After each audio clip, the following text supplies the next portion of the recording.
What is the greatest lie ever created?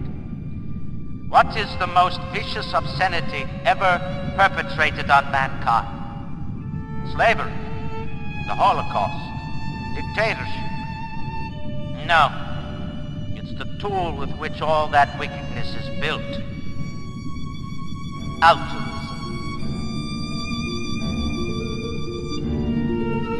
She fled communist Russia in 1926. You've been called a fascist. I abhor fascism. I abhor the use of force. Enslaves industrialists. How? By a morality that requires a man's efforts benefit everyone but himself. Execrable claptrap. The reviews. Outpouring of hate, longer than life and twice as preposterous, crack-brained, they go on and on. Applauds the destruction of the weak to the advantage of the strong. Rand is arguing for a dictatorship. You don't care if the poor starve. Are you the head of a cult?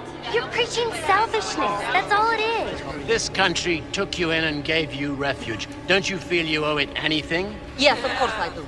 And I have given it. I have given it everything I have. My work, my books, my life. I gave my life to this work. And so books are printed and critics tell their lies. And no one speaks out to defend me. No one. No one, not to even say I exist. As if I was exist. I am Andrew Ryan, and I'm here to ask you a question. Is a man not entitled to the sweat of his brow? The parasite hates three things: free markets, free will, and free men. Symmetry, dear Steinman. It's time we did something about symmetry. The artist has a duty to seduce the ear and delight the spirit. When Rapture speaks of you, it says only this: your day is done. That her son said, that is our Masha? Masha! They come to Rapture thinking they're gonna be captains of industry. But they all forget that somebody's gotta scrub the toilets. I love Mr. Ryan, but I love Rapture. If I have to kill one to save the other, so be it. Break that sweet puppy's neck. No, please. Break that puppy's neck. Would you kindly? No. No. Andrew Ryan reminds us we all make choices, but in the end, our choices make us.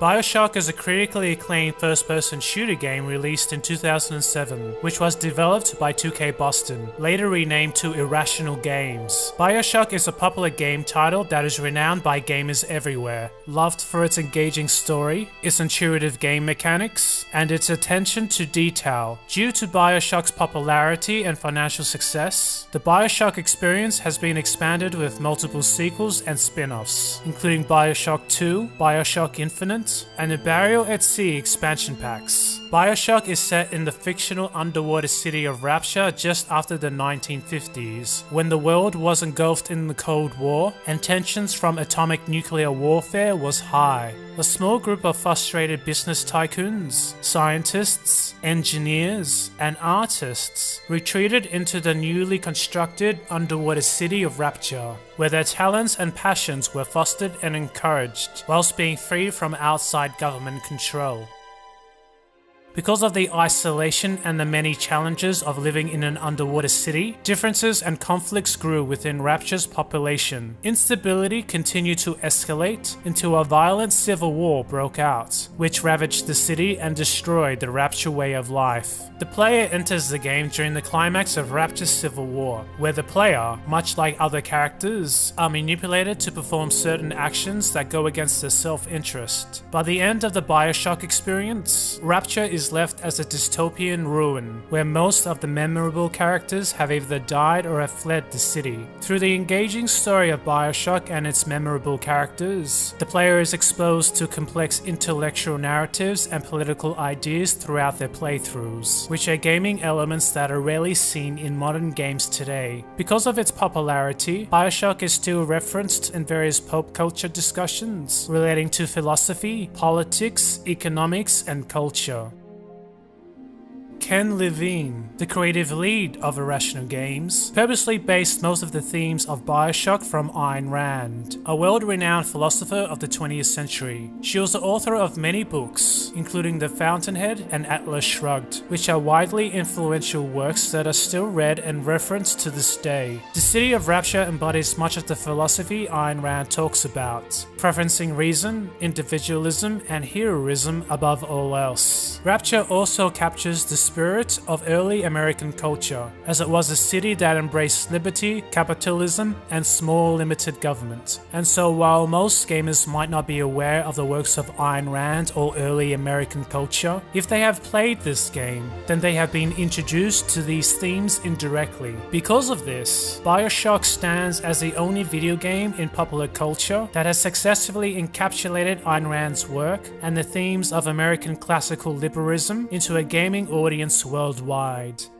But what exactly is the philosophy of Ayn Rand? How did her philosophy cause Rapture to fail? And what philosophical lessons can be learnt from this game and the fictional characters in it? This is Love, Life and Anarchy, and I will be answering these questions as we explore the philosophy of Bioshock.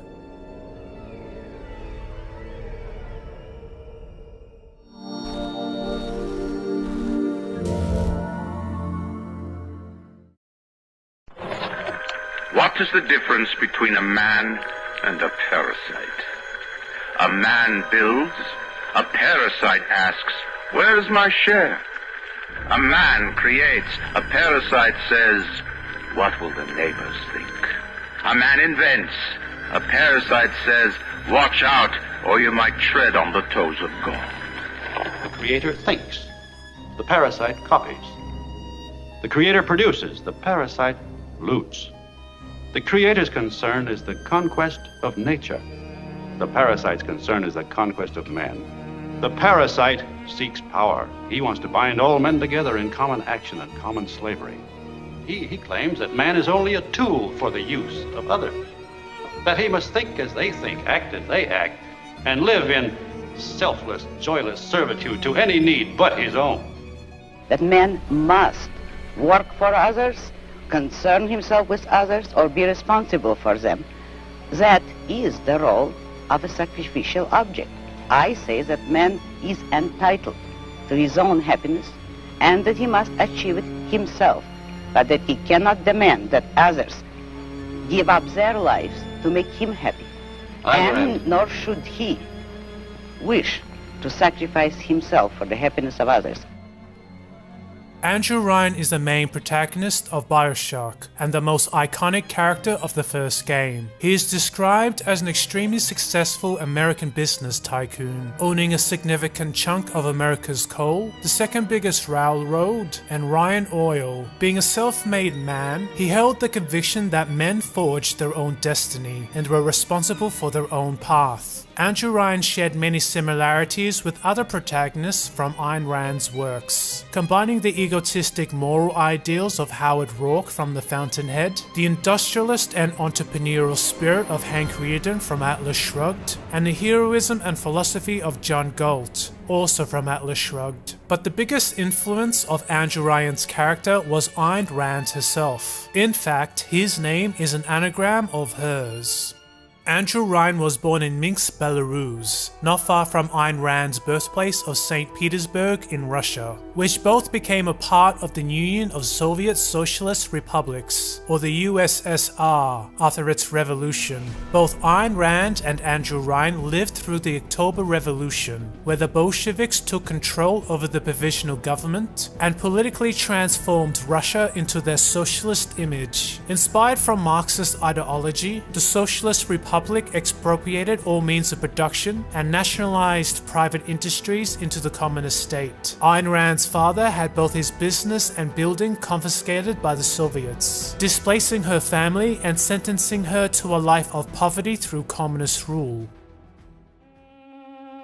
At a young age, Ayn Rand knew she was more gifted than her other students, as her grades were constantly at the top of all her classes in all her schools. Wanting to be a writer, she spent most of her time in classrooms writing books and short stories, while ignoring the public education that was administered by the Soviet state. She also felt dissatisfied with the constant Soviet mysticism that was all around her.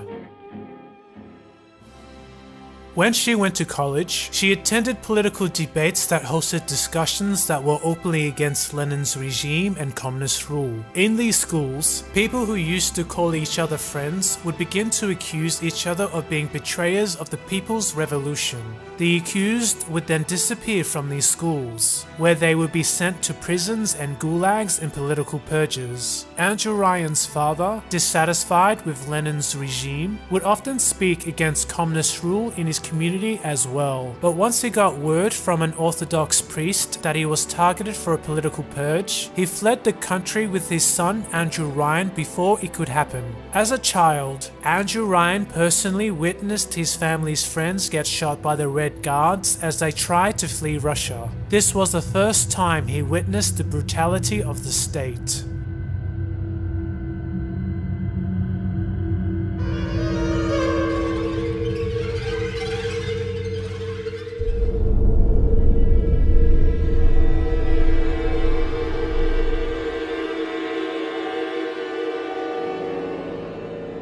Once in America, he grew up to see the results of socialist policies in his homeland. In the name of humanity, rights and freedoms were abolished. Property was expropriated, and there were executions without trial. Torture chambers, slave labor camps, and mass slaughter became the norm. He observed the desperate efforts made by hundreds of thousands of people struggling to escape from their socialist countries. He watched footage of people retreating over barbed wire fences, running from machine gun fire in East Berlin, and saw the bodies of bullet-ridden children that tried to flee. Andrew Ryan could no longer believe that socialism, in any of its forms, was motivated by benevolent men who wanted to abolish poverty, promote prosperity, or bring peace to mankind, but was motivated by parasites who only desired to enslave others.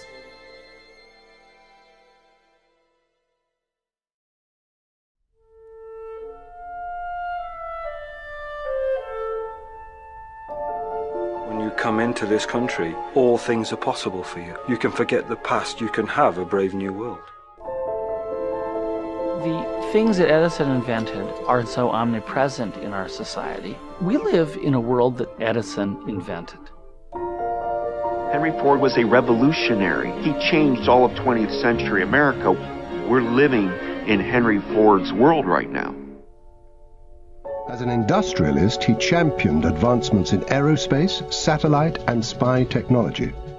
Like many other entrepreneurs, Andrew Ryan and Ayn Rand benefited from the capitalistic environment that early America adopted. Andrew Ryan became an industrialist and business tycoon, while Ayn Rand fulfilled her dream of becoming a successful writer. She wrote novels and movie screenplays to the Western world that appreciated her works. Other European industrialists who migrated to early America also shared similar success stories. Henry Ford created the first affordable family car which revolutionized American culture. Howard Hughes made many advancements in aviation and aerospace technologies that are still being used today. An industrialist tycoon, Andrew Carnegie, went from rags to riches by expanding the American steel industry, dedicating his life to improving society once he retired. All these tycoons would eventually become influential philanthropists, using their wealth and influence to build libraries, medical institutions, and with the case of Henry Ford, built a traditional American town to help preserve a historical period of American life. However, both Andrew Ryan and Ayn Rand saw how the US government was increasingly adopting socialist policies, which especially occurred under the Democrats. Franklin Roosevelt's presidency passed new legislations which would introduce interventionist economic policies, such as implementing a social security system, federalizing intrusions into union management, beginning public works programs, increased tax rates, implemented price controls, started minimum wage, and abandoned the gold standard. These legislations formed the largest expansion of federal government power in America's peacetime history. To Andrew Ryan and Ayn Rand, Roosevelt's legislations was a sign that their once free country had been subverted. Andrew Ryan and his father fled the Bolsheviks to prosper in the land of the free. But this wasn't the land of the free it pretended to be. It was the land of the taxed. And once Andrew Ryan's anti-communist father refused to pay his fair share of taxes and protest, he was arrested and placed in jail.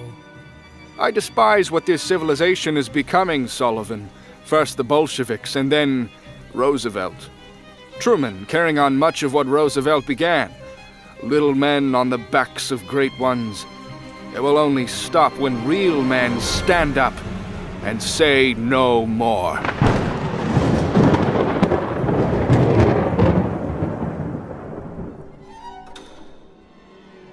When Hiroshima was destroyed by a single bomb wielded by the same US government, Andrew Ryan saw that as the ultimate betrayal of American ideals and the death of his nation. The government had used the science and the wealth of others to create a weapon that could destroy anything they could not control. These same governments were then locked into a tense standoff between the Eastern and Western Bloc, beginning the Cold War, which threatened to escalate into a nuclear war. These events made Andrew Ryan believe that atomic warfare was inevitable.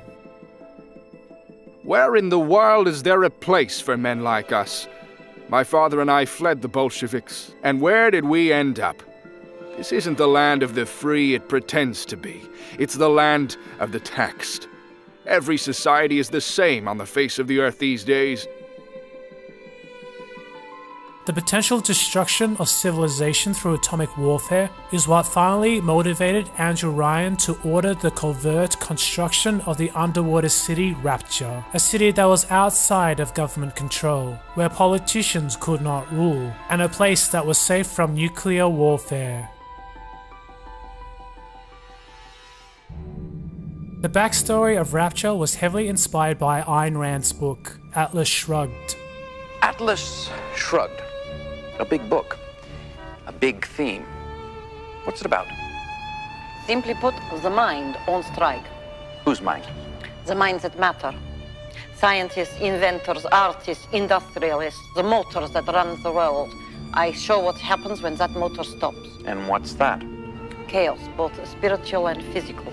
Atlas Shrugged depicts a dystopian society sliding into economic destruction due to totalitarianism and excess government regulation. Industry leaders and entrepreneurs begin to disappear from society, leaving behind their businesses and capital investments. As new laws and regulations continue to strangle the industries of the world, vital services such as transport, food production, and energy services begin to decline or halt. We learned that the people who were responsible for these industries were encouraged to strike as a form of political protest against the government and a world that didn't appreciate them. They built a secret city known as Galt's Gulch, a free society made by people who value the ideas of individualism, liberty, and capitalism. Eventually, the government collapses on the outside world, and industry leaders return from the hiding in Galt's Gulch to build a better world without the government's involvement. Both the fictional city of Galt's Gulch and Rapture were built for the same reasons, to politically protest the world and go on strike. While Galt's Gulch was built into a valley and was camouflaged from the outside world, the city of Rapture was built at the bottom of the Atlantic, which brought many challenges and complications with it. The construction of Rapture, or the North Atlantic Project, was inspired by the Panama Canal, the largest and most difficult engineering project ever undertaken at the time. It is an artificial waterway canal based in Panama that connects the Atlantic Ocean with the Pacific Ocean. Ships that pass through the canal save 2 weeks of travel time, completing the journey in under 10 hours. Through a series of locks and chambers, ships are guided through a passage through to an artificial lake that is built 26 meters above sea level. The Panama Canal is considered to be one of the 7 wonders of the industrial world.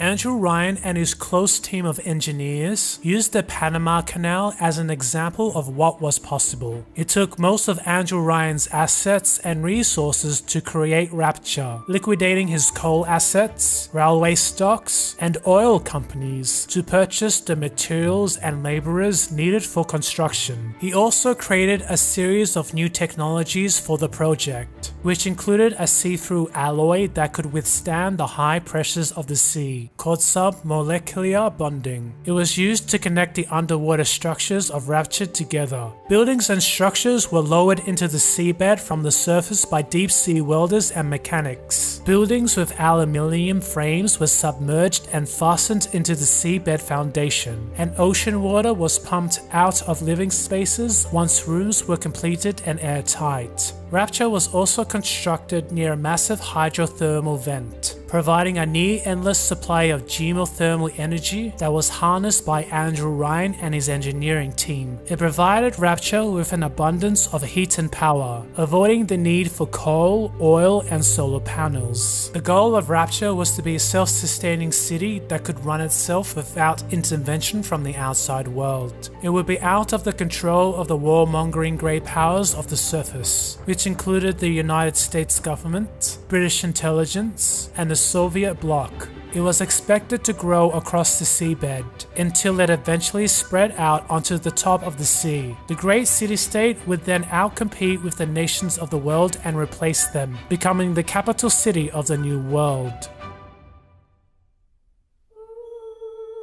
Both Galt's Gulch and Rapture were built on the ideas of objectivism, the name of the philosophy that originated from Ayn Rand. Objectivism is a guide to living a virtuous life based on reason. It starts with metaphysics. Objectivism states that reality exists, and it exists independently of us and our consciousness. That means we discover reality through our senses, not through faith or mysticism. As we discover and analyze the objective world around us, we use our mind's ability to reason to make sense of it. Through the unique human ability of using reason, we are able to make the objective world serve us, rather than the other way around. Commitment to reason and critical thinking leads to the rejection of religion, the supernatural, and anything else that cannot be empirically verified, favoring reality or reason above all else. This is why both Andrew Ryan and Ayn Rand were atheists, who rejected the idea of God. You don't approve of religion because? Because it's mystical, because it's based on faith, not on reason and facts. The objectivist view on happiness is based on the Aristotelian view on happiness. Aristotle argued that happiness comes from ourselves, and that it was based on rational self-interest and self-fulfillment. Aristotle argued that self-love was the highest form of love, and that self-love was needed for virtuous living. Because of this, serving other people's happiness can only come after serving your own happiness. Or said another way, saying "I love you" only has real meaning when you use the word I. This was later fleshed out in objectivism to ultimately reject altruism, which can be heard in some of Andrew Ryan's speeches. Altruism is defined as self-sacrifice being the highest form of moral value, that serving others is the only justification of existence, and that you have no right to exist for your own sake, but only exist for the needs of others. Both Ayn Rand and Andrew Ryan believed that most, if not all, evils of the world was due to people being manipulated by altruism and the emotional prejudices that altruism enables. That evil is not enabled by selfishness, but by wanting to serve others before yourself, and that the world would be a better place if people put their self-interest above self-sacrifice. Whenever anyone wants others to do their work, they call upon their altruism. Never mind your own needs, they say. Think of the needs of the state, of the poor, of the army, of the king, of God. The list goes on and on. How many catastrophes were launched with the words, think of yourself? It's the king and country crowd who light the torch of destruction. I'm challenging the moral code of altruism, the precept that man's moral duty is to live for others, that man must sacrifice himself to others, which is the present-day morality. Altruism is not to be confused with kindness, goodwill, or respect for others, but the rejection of oneself for the happiness of others. Giving to charity or helping others should be seen as something you want to do out of self-love, not something that you are forced to do out of self-sacrifice. Why is it good to want others to be happy, but not yourself? You can make others happy when and if those others mean something to you. If you love them, then you want to make them happy. Fine. If you don't love them, that's not a moral crime. You don't have to love everybody. You cannot love everybody because it's a meaningless expression. You can love only those whom you value. If they contribute to your happiness, you contribute to theirs.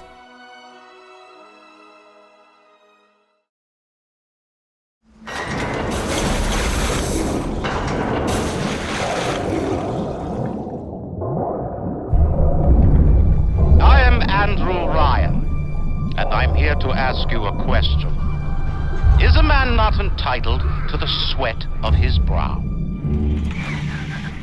There have been many variations of altruism throughout human history. Under religion, some of the followers of the faith are expected to sacrifice their own self-interest for the good of God or for the good of church. Under the Soviet Socialist Republic, Russians were expected to sacrifice their own self-interest for the good of the people. Under Roosevelt's New Deal, people were expected to sacrifice their own self-interest for the good of the poor. And under many contemporary democratic nations, people are expected to sacrifice their own self-interest for the good of social justice. In the working out of a great national program that seeks the primary good of the greater number, it is true that the toes of some people are being stepped on and are going to be stepped on.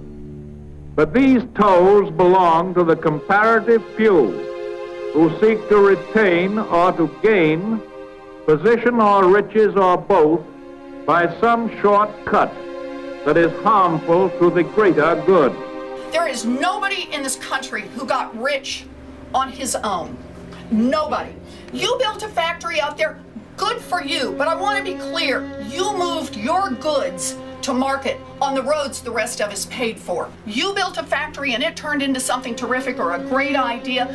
God bless. Keep a big hunk of it.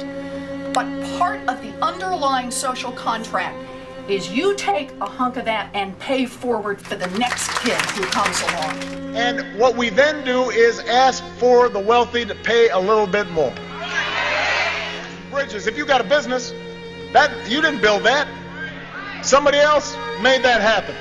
We rise or fall together as one nation and as one people, and that's the reason I'm running for president, because I still believe in that idea. Yes, in my view, the government of a democratic society has a moral responsibility to play a vital role in making sure that all of our people have a decent standard of living. And give that body to the state for the collective effort of the... That's right, for the good of the whole and sacrifice to the state. And whoever says it is or wants to be the state. Under altruism, individuals are seen as sacrificial animals that don't have a right to exist for their own sake, but only exist to serve others. That individuals are expected to sacrifice their own interests for the greater good or for social justice, which could mean class, gender, race, sexuality, or a combination of those things. My organization works on behalf of the American Jewish community, which is why 6 million people were trapped inside of Europe during the Holocaust and couldn't escape. Is America turned its back on refugees during that period, just like we're turning our back on refugees right now. We're not responsible for the crisis in Syria, but we do have some responsibility to protect the refugees who are fleeing for their lives. What I don't believe in is collective guilt. And that's why I'm confused by the phrase white privilege. Well, white privilege doesn't suggest guilt. It suggests responsibility and accountability. I don't believe in collective guilt, but I do believe in collective responsibility. Responsibility and guilt are synonyms in this case. I find it galling to be told by a middle-aged bloke in this place that it is not a legitimate service to offer support for working mums in terms of paying for childcare. Poverty is sexist.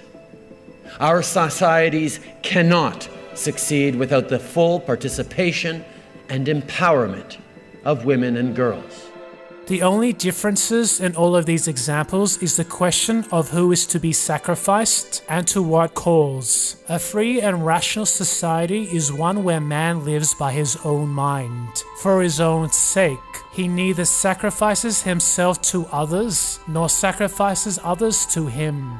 My husband and I got married because of you. I just wanted you to know that. Without being lengthy about it, what attracted you to Miss Ring?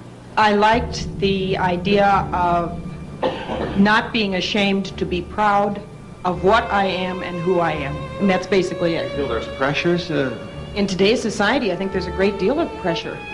Isn't American chauvinism one of the issues that we all have to look at and examine in terms of what it may lead us to do that may not be in our own long-term best interest?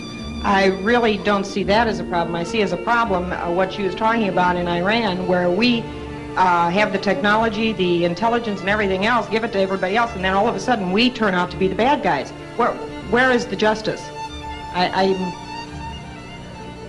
You agree? Do I agree with the speaker? Oh, yes, completely. Ayn Rand believed that the causes of totalitarianism came from two phenomena: man's rejection of reason and man's rejection of self-interest. Andrew Ryan saw how the rejection of reason and self-interest corrupted Russia as a child, and that it was now corrupting the last bastion of freedom as an adult, America. Simply put, the mind on strike. Whose mind? The minds that matter. Scientists, inventors, artists, industrialists, the motors that run the world. I show what happens when that motor stops. And what's that? Chaos, both spiritual and physical. Is that a surprise? It is to a world that enslaves them. Enslaves industrialists? How?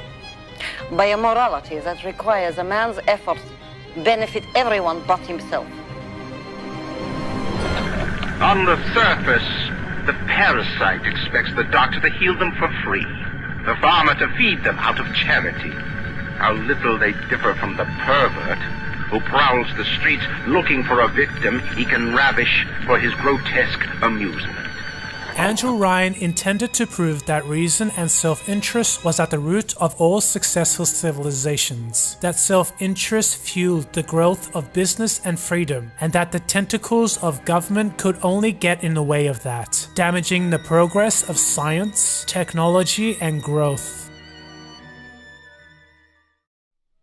When the realities and values of objectivism are seen as priorities in society, it ultimately leads to a capitalistic environment, where the individual holds the right to property and trade in each of their hands, that their self-interest is preferenced above self-sacrifice, and that the role of government is limited to only protecting the rights and freedoms of others. This was the economic system that Rapture embraced, and the economic system that Ayn Rand advocated for, a totally laissez-faire, unregulated, uncontrolled capitalism. Citizens and business owners were expected to oversee and self-regulate themselves without the involvement of governments. This pure system of capitalism that Rapture adopted has never existed in the world, not even in early America, as various degrees of government control has always been undercutting and distorting the market from its inception. Being a completely unregulated city, Andrew Ryan hoped its economic policies would attract the innovative scientists, engineers, and industrialists who are dissatisfied with the regulatory shackles that the governments have placed on them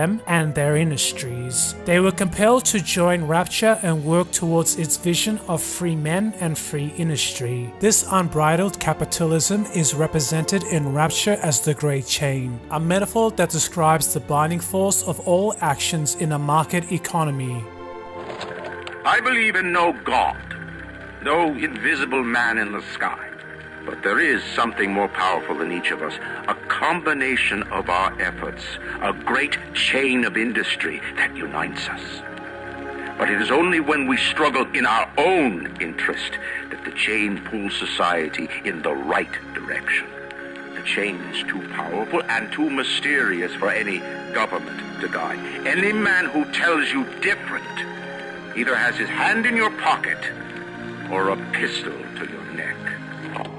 Adam Smith, famous economist of the 18th century, coined the similar term the invisible hand. The invisible hand, much like the Great Chain, describes the unintended economic benefits of all individual actions within a community. Through the power of market forces and free men, the invisible hand guided society to help achieve its greatest outcomes, both morally and economically. Trying to control the invisible hand or the Great Chain would mean introducing tyranny, something that Andrew Ryan was abhorrently against.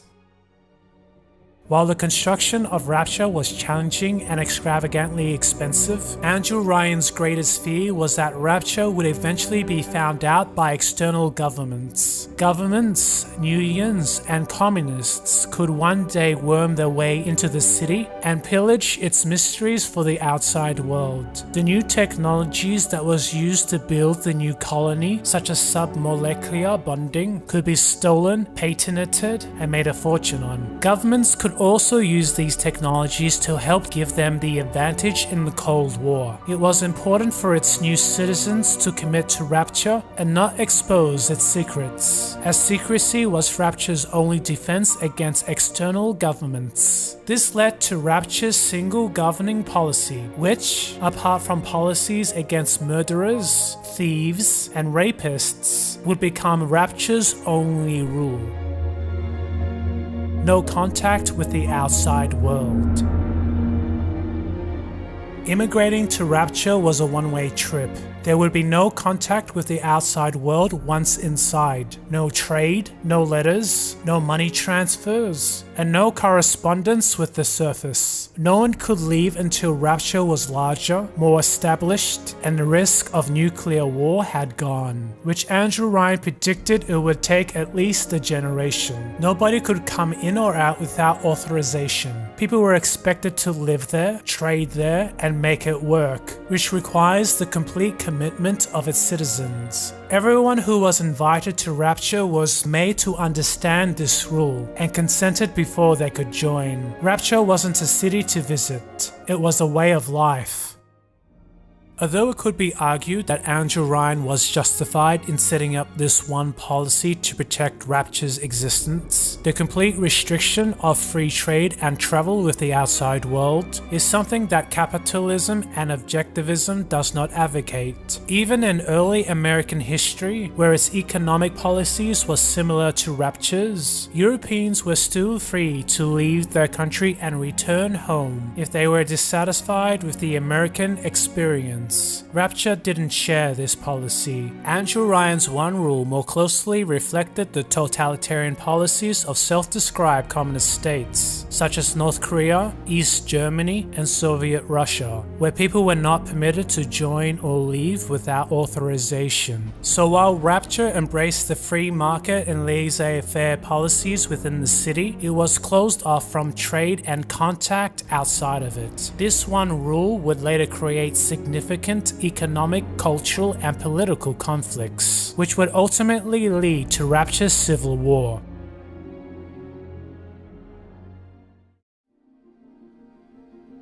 Due to Rapture's hands-off economic policies, Ryan's hopes and ideals for Rapture came true, becoming the world leader in innovation, freedom, prosperity, and entrepreneurship. From 1946 to 1958, Rapture experienced tremendous economic progress, political stability, a culture of entrepreneurship, numerous business establishments, and unprecedented scientific advancements, just as Ryan predicted it would do. Technology leaped decades ahead of the surface, with inventions such as the geothermal power station, a self-sustaining biosphere, and a gene-based supercomputer. Rapture's economic successes and prosperity progress also correlates with societies that similarly embraced hands-off capitalistic policies, which is a relatively new idea in economic theory.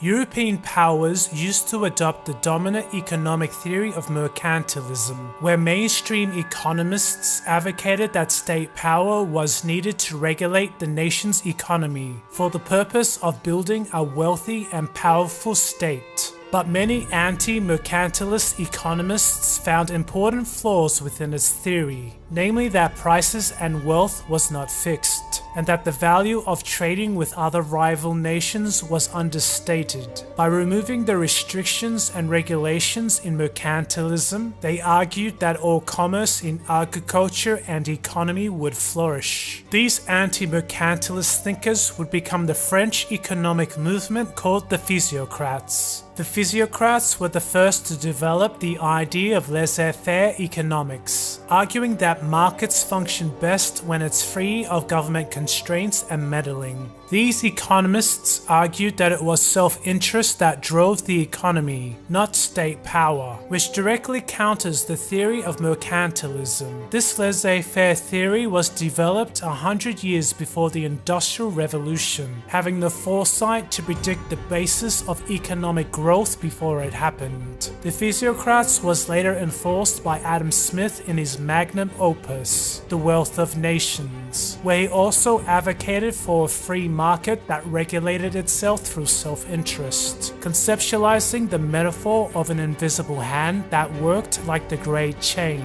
Adam Smith and other Enlightenment thinkers were majorly inspired by earlier English philosopher John Locke, considered to be the father of classical liberalism. John Locke argued that the only role government had was to protect our natural rights, namely the right to our lives, the right to our liberty, and the right to our property. During the American Revolutionary War, where North American colonies rebelled against the English crown, Thomas Jefferson drafted the United States Declaration of Independence to include these themes. In the draft, he wrote that all men were created equal with certain unalienable rights, including the right to life, liberty, and the pursuit of happiness.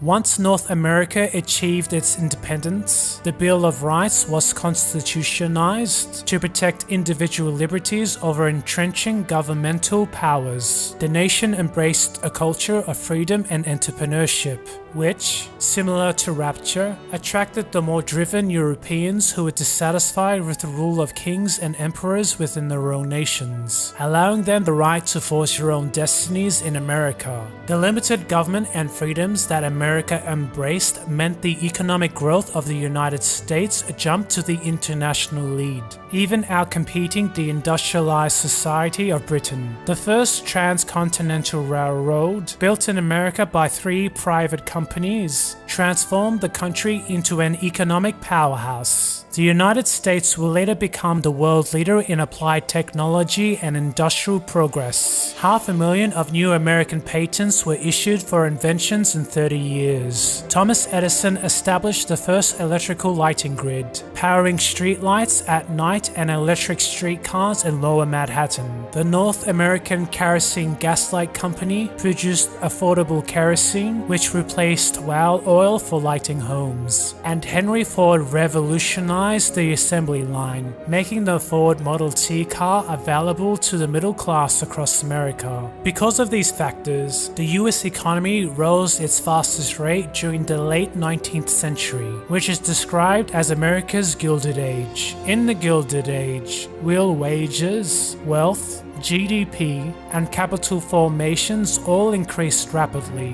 America became the envy of the world, causing many foreigners to ask, what was the secret to American success?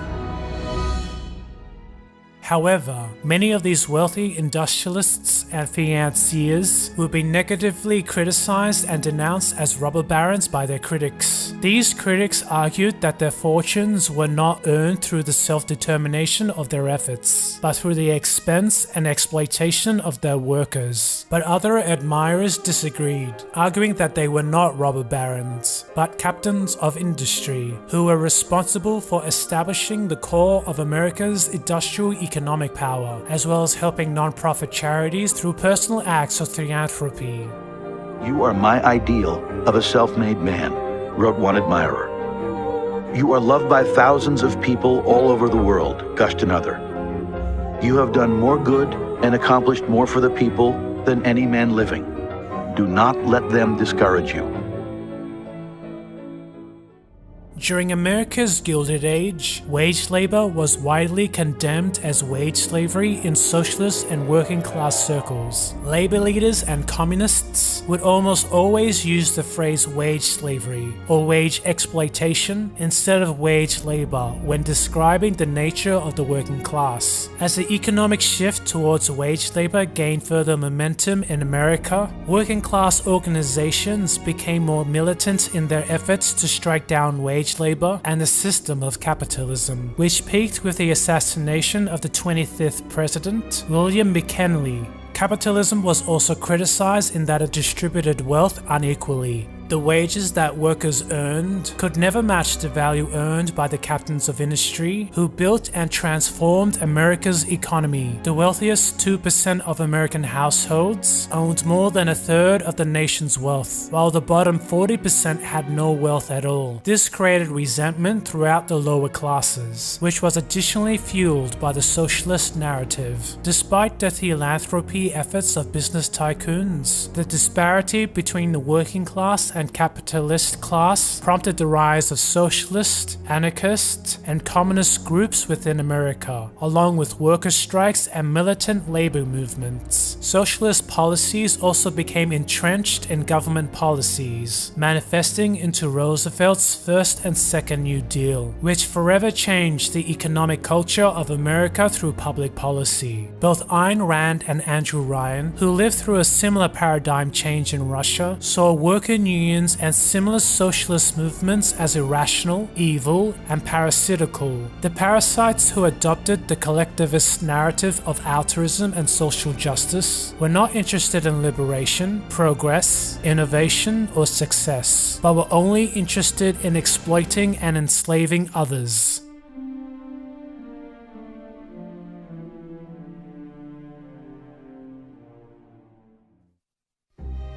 The natural occurrence of inequality that happened during the economic development of early America also occurred during the economic development of early Rapture. Industrialists, entrepreneurs, inventors, and scientists who were talented and completed high-valued projects would outperform the cleaners, the maintenance workers, and the fishermen. Rapture attracted the industrialists and entrepreneurs, but very few of them could dig ditches or plumb pipes. The city was in a constant short supply of maintenance workers who could work with sewerage, cleaning, and landscaping tasks for Rapture's maintenance. Many of these blue-collar workers who were invited to the city for contractual work were stuck there once their contracts were completed, sometimes waiting weeks for the next project. Some of these people didn't understand just how sealed off they were from the outside world, creating conflicts when things didn't work out their way. Andrew Ryan understood underestimated how many people were needed for basic maintenance work within Rapture, and so he began to invite people who were not as committed to Rapture's ideals as he had hoped, something he'd later regret. Not all people had large investment funds or personal savings that they could convert to Rapture dollars, and once their money ran out, they couldn't wire in more from the outside world. Rapture's population exceeded 18,000 souls at its peak, and there wasn't enough housing built for all of them. These workers were expected to earn their way out of their position, find a way to branch out, take on a second job,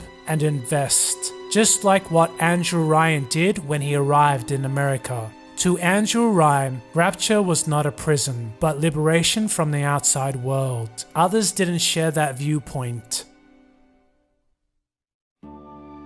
Rapture was opposed to taxes and regulations that typically funded government programs such as Social Security, national health care, and other welfare systems in the outside world. In the law of Rapture, people were repulsed by the idea of private charities or helping each other out in times of distress. Ruben Grave, head of engineering, describes charity as a dependency that interfered with the natural order of the Darwinian process.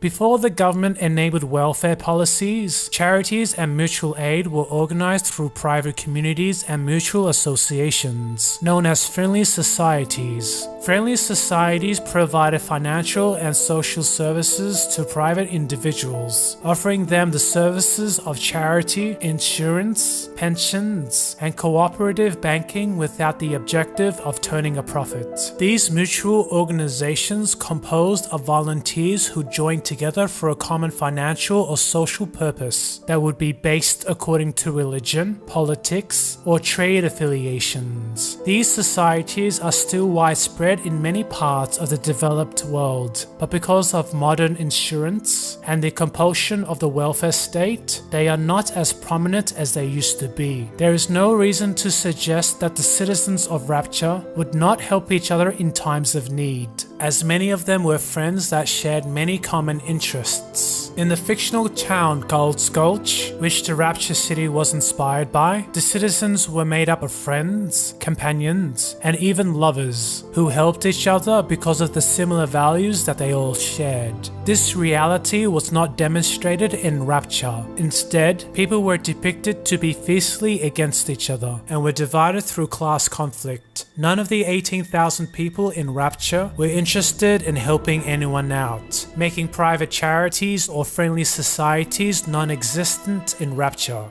Because contact with the outside world was severed in Rapture and private charities didn't exist, a dissatisfied underclass grew. These underclasses formed worker unions in Rapture, which Andrew Ryan regarded as absolutely taboo. They were similarly susceptible to the collective and altruistic narratives that were used in America and Russia, that the upper classes were exploiting the workers of Rapture through wage slavery, that Andrew Ryan had lured its citizens into Rapture just so he could enslave them, and that Rapture was not a utopia, but a prison for the lower classes. It was these same narratives that similarly caused the workers' militia in Russia to rebel against the upper class in the Bolshevik Revolution. Andrew Ryan was witnessing the same dangers that corrupted the outside world worm its way into Rapture.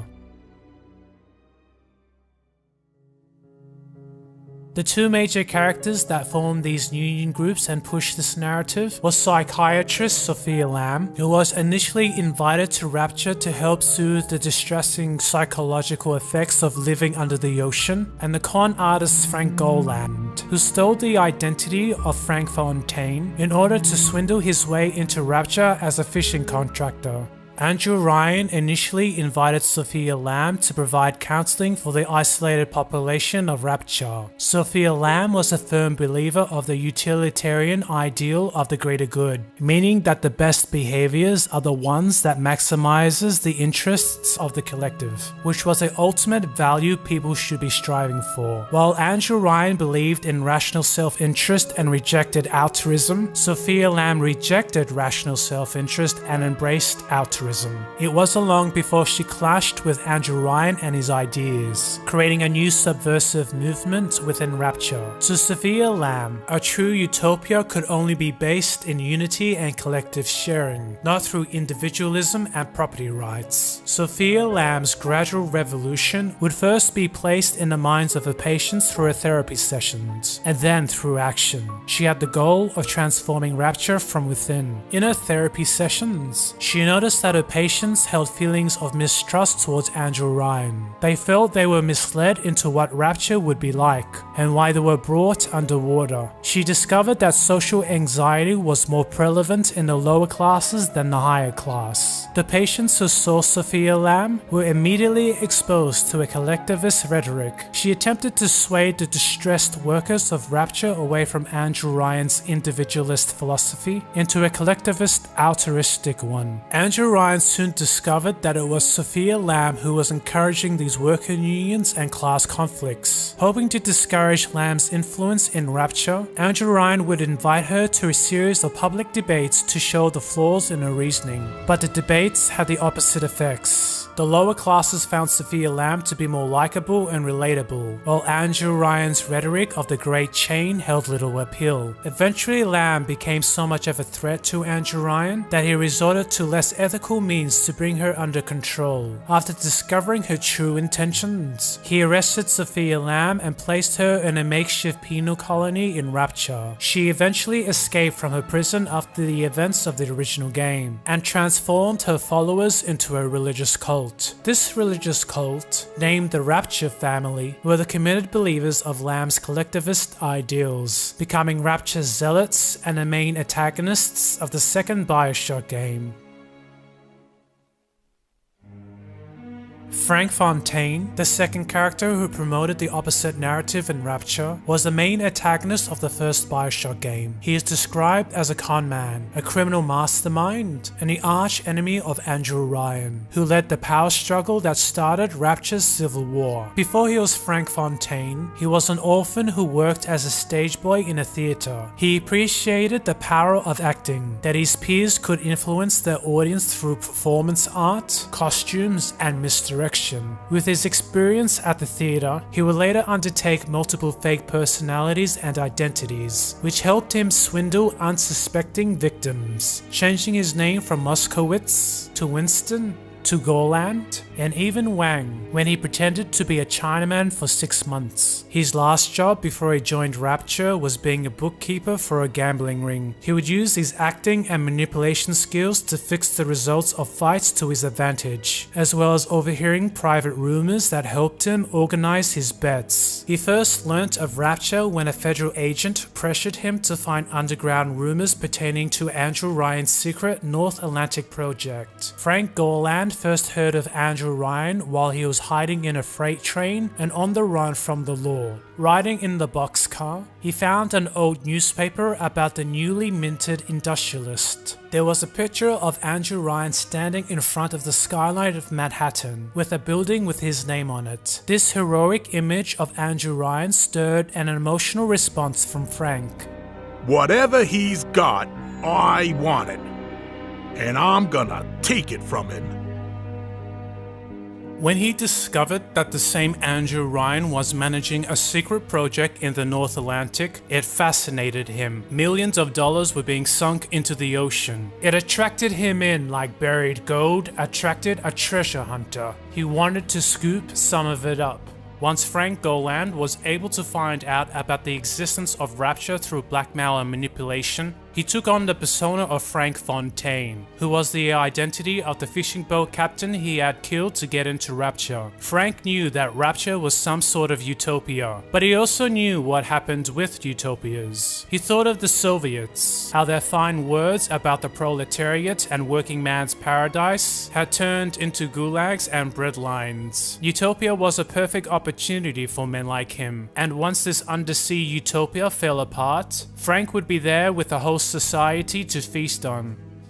Frank Fontaine represented the complete opposite virtues that Ayn Rand had argued for. Fontaine did not see individuals as producers or traders, but as fools to be plundered from. He used dishonesty and manipulation to mislead others, stealing their resources or their identities for his own goals. He had no interest in being honest and did not share Rapture's vision, as his primary goal right from the start was to pillage the secrets and the riches of the city. He held the attitude that others must live for his values, which were carried out through threats, falsehoods, and violence, which was, as Ayn Rand argued, completely evil and unacceptable moral behavior.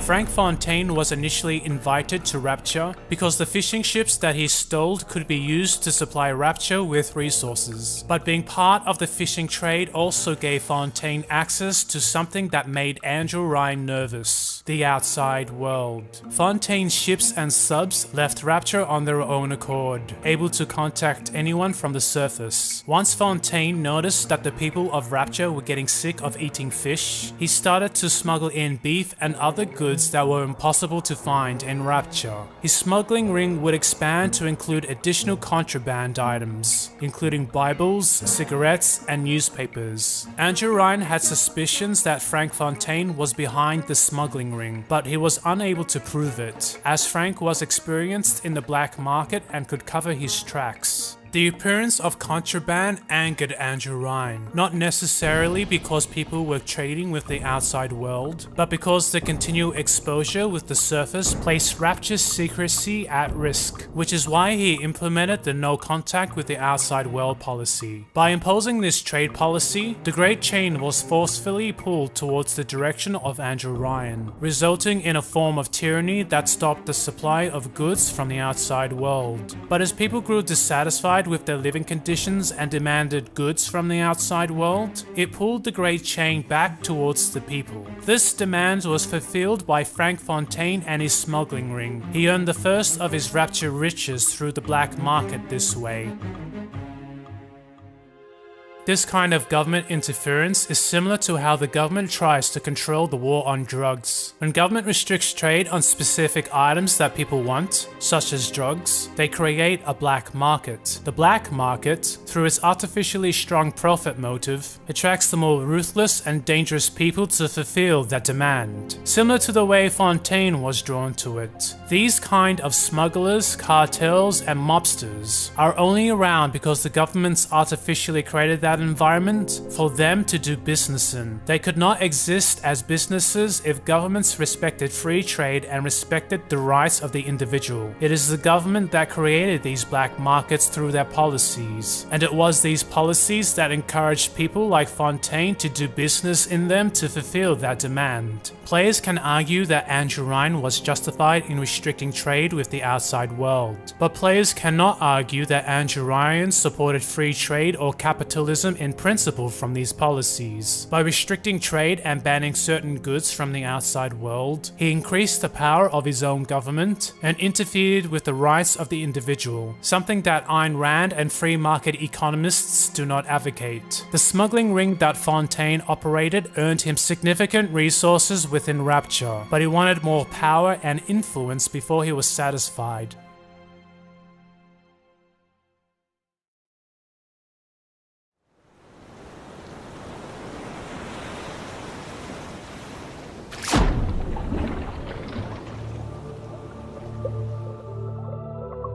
A large proportion of all life on Earth live in the sea. Many ocean species are still yet to be discovered. Marine life was important to the people in Rapture, as citizens relied on its ecosystem for food, medicine, materials, and resources. One of the sea creatures that transformed the economy and culture of Rapture was a discovery of a unique sea slug, a fictional underwater creature indigenous to the seabed around Rapture. It was found to naturally produce a raw form of volatile genetic material. This material was called Adam, a substance that could create and manipulate manipulate different cell types. The concept of Adam is loosely based on the science of stem cells, a type of cell that has the remarkable capability to develop itself into different types of cells in the body, which can essentially divide without limitation to replenish other cells. These stem cells are capable of renewing themselves through cell division, and can be manipulated to become tissue or organ-specific cells that held specific functions. Given stem cells' unique regenerative capabilities, stem cells offer new medical possibilities for treating diseases, healing wounds, and repairing tissue damage that's still being developed today. In Bioshock, Adam exaggerated the potential real-world use of stem cells. The scientists in Rapture were able to genetically manipulate Adam to produce beneficial medical procedures that is not yet possible in our real world. Not only could Adam treat diseases and repair tissue damage almost instantaneously, but it also allowed for genetic modification and mutations in our own bodies, granting users the ability to change themselves and the environments around them. Frank Fontaine quickly recognized the power of Adam and its potential commercial use in Rapture. He immediately invested into its research by financially sponsoring the scientists in Rapture to come up with practical uses for Adam. It didn't take long for the scientists to come up with plasmids, a commercially available serum that modified stem cells in the user's body. Plasmids allowed the user to develop special abilities, such as producing fire and generating electricity once the genetic alterations was made through Adam. Earlier batches of plasmids developed unwanted side effects when used. Plasmids worked by destroying damaged cells and replacing them with genetically modified new ones. Some of these cell growths were unstable, coming out as lesions and abnormal tumors in tissues. While responsible use of plasmids made these side effects minimal, irresponsible plasmid use led to excessive physical and mental damage, as too many natural cells were being replaced by genetically modified ones. The genetic alterations that plasmids changed also brought feelings of euphoria, which encouraged further plasmid use. This pleasant high experience, similar to opium and other stimulants, was speculated to become a possible cause of addiction in users that had low self-esteem. This euphoric rush increased the chance of plasmid abuse, especially since Adam was flexible enough to genetically modify almost anything in a person.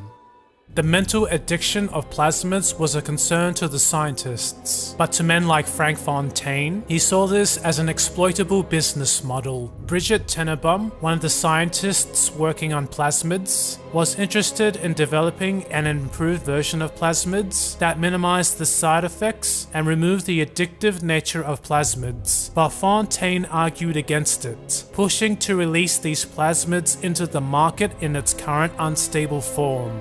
When plasmids are injected into the body, they cause physiological changes to the users, which means plasmids can be accurately defined as a drug. Most drugs fall into two categories, pharmaceutical or psychoactive. Plasmids fall under both. Not only did plasmids have the pharmaceutical benefits of curing the sick and healing the wounded, but they also had the psychoactive effect of creating positive emotions, improving the body, and granting specific powers to users. Something that no other drug can do. At first, plasmids were seen as a net positive to the people of Rapture. The pharmaceutical benefits of plasmids healed the sick, cured the crippled, and remedied the diseased. The cosmeceutical benefits of plasmids made people stronger, better looking, and boosted their self-esteem to become more confident. The recreational benefits of plasmids made people social, happier, and enhanced their fun, similar to what other recreational drugs do to people. And the genetic modification effects of plasmids transformed the economy and culture within Rapture. The electrobolt plasmids helped electricians perform their jobs by jump-starting generators that were broken or malfunctioning. functioning. The incinerate plasmids were used by chefs to start fires in their kitchens. The telekinesis plasmids was used by laborers to move around heavy cumbersome objects that was too difficult to transport on their own. And the spider plasmids was used by maintenance workers to get to hard to reach places in Rapture for repairs. With plasmids, one man can do the work of 5 men, fulfilling tasks more efficiently and completing jobs that could not be done before. Andrew Ryan saw plasmids as another example of Rapture's greatness, combining medicines, technology, and capitalism to create new possibilities that were decades ahead of the outside world, which stood as another testament of man's capabilities. But like most other drugs, some people could not handle the effects of plasmids and did not use them responsibly, which disproportionately affected the lower worker classes in Rapture. The positive and pleasant effects of plasmid use could not be replicated in any other way, so the lower classes were more prone to Adam abuse. The damaging effects of irresponsible plasmid use caused deformities, insanity, and even death in extreme cases. Laborers that used the telekinesis plasmids to move around heavy objects started to get into fights with other plasmid users, throwing around heavy objects in heated brawls. Distressed and enraged plasmid users would get into fights over non-issues, using plasmids such as electrobolt and incinerate against each other in violent confrontations. The general attitude of Rapture authorities was to only intervene once splicers harmed innocent bystanders. Plasmid users that got into fights with other plasmid users were seen as duels between 2 consenting adults, and was not seen as a crime that needed intervention. Other citizens of Rapture saw the deaths of excessive plasmid users as a self-regulating Darwinian purge, a way to weed out the weak of Rapture. And because Andrew Ryan was committed in the idea of free market and free enterprise, he was not willing to break his principles over these fights. He was more interested in seeing where plasmids would take Rapture. It was only when plasmid users within the cult of Sophia Lamb and the plasmid users within Frank Fontaine's criminal ring started to target and attack Rapture's authorities and members of the upper class did Andrew Ryan begin to get concerned. The Central Council was called in for a meeting to find solutions for excessive plasmid use.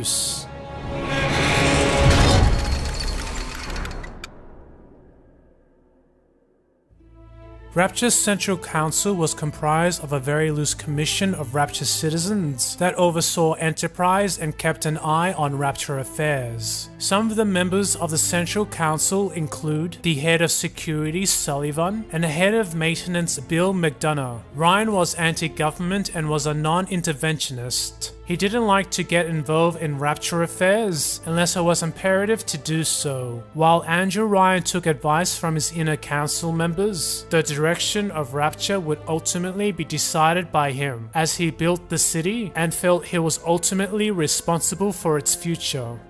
Sullivan, the head of security, called for an immediate ban on all plasmid use and wanted to implement prohibition on its sales. Rapture had a non-interventionist policy on drugs. Shopkeepers in Rapture were known to distill moonshine in their chambers. Coca plants were also grown in private quarters to produce cocaine for sale and trade in Rapture. The inner circle always turned a blind eye to these practices and did not intervene. But because plasmid users were unstable, caused property damage, and were a powerful weapon against Rapture's authorities, prohibition seemed like the fastest and the most effective solution. But doing so would go against Rapture's core principles, and so Andrew Ryan resisted this option. Most of the council had also lived through the Prohibition era, where a nationwide constitutional ban was placed on alcoholic sales and production in America, which was placed after the Protestants complained that alcohol was creating an immoral society. Much like the contraband laws in Rapture, the Prohibition laws in America created an underclass of smugglers, cartels, and mobsters to fulfill that demand. Violence would spill into the streets as organized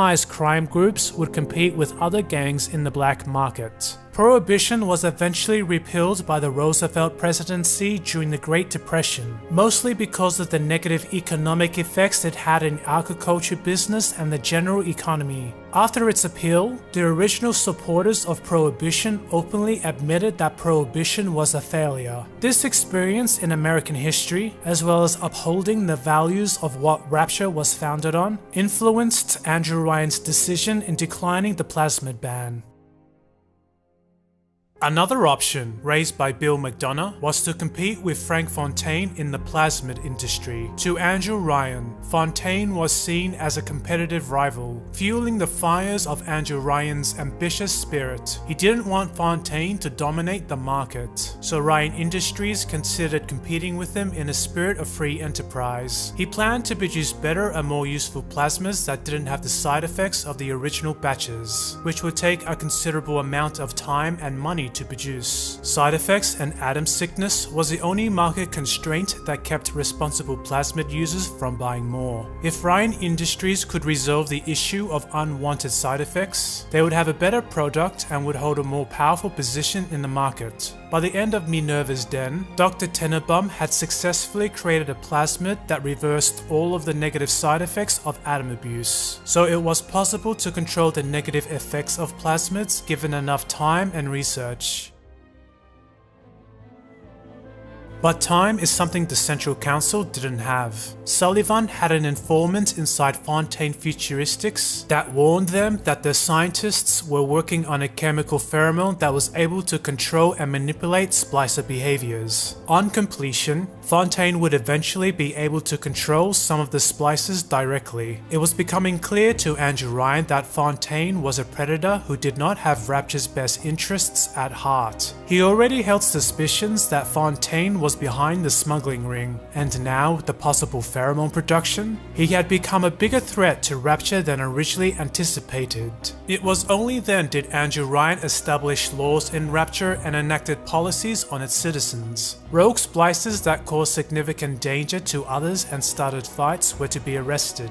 Vandalistic graffiti would not be tolerated, and vigilantism outside of Rapture's security forces would be outlawed.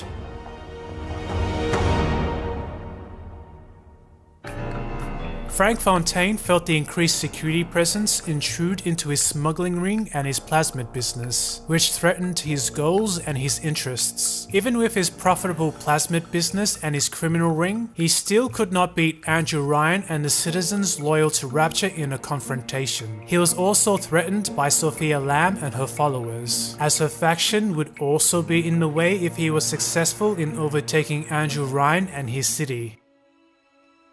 Frank Fontaine noticed that Sophia Lamb was able to attract her followers by exploiting the vulnerabilities of the poor who had nowhere else to go. Lamb gave free counseling sessions and was able to win the loyalty of her patients through acts of charity. She got people on her side through her therapy sessions. She discovered what issues were troubling her patients and used those same issues as chains to enslave them. Fontaine also picked up Soviet literature during his smuggling operations, absorbing the Soviet narrative used by the Bolsheviks into a new character he was starting to develop, Atlas. He read from the works of John Reed, an American journalist who wrote about his first-hand experience of the Bolshevik Revolution in his book, 10 Days That Shook the World. John Reed was an enthusiastic supporter of the Socialist Revolution and held close ties with the inner circle of the socialist movement, meeting the leaders Leon Trotsky and Vladimir Lenin, who were later responsible for the purges that killed Andrew Ryan's friends and family, and what made Ayn Rand eventually flee Russia.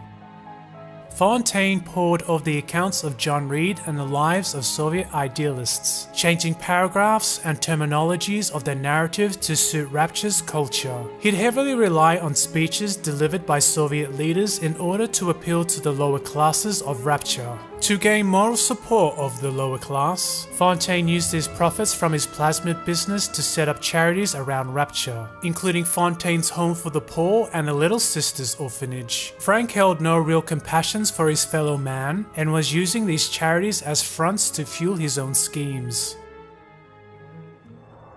Fontaine got the money to build his charities by selling Adam, which was bought by people who were addicted to Adam. These addicts, who spent most of their savings on Fontaine's plasmids, were now relying on Fontaine's charities for assistance. The irony was not lost on Fontaine and many other citizens, that his system was specifically designed to exploit the very desperation that he created. Fontaine used his charity groups to gain support from the impoverished people of Rapture, offering them relief from the hardships of Andrew Ryan's prison city, and helped them through their Adam addiction. From this, he was able to turn citizens away from supporting Andrew Ryan into supporting himself. He also supplied these people with as many plasmids as they needed, which was all provided by his company. By splicing up his followers with plasmids, he transformed them into powerful weapons of war that were loyal to Fontaine. And once Dr. Sung Trong finished the chemical pheromone that could control splices, he would be able to launch an armed assault directly against Andrew Ryan to overwhelm him and his followers. When Fontaine felt he was ready and had enough power on his side, he moved on to the next stage of his plans, enticing Andrew Ryan to a confrontation. He gave his mobsters the order to assassinate some of Andrew Ryan's men in order to anger him into action. 3 of Rapture's private security personnel were shot in the back in cold blood,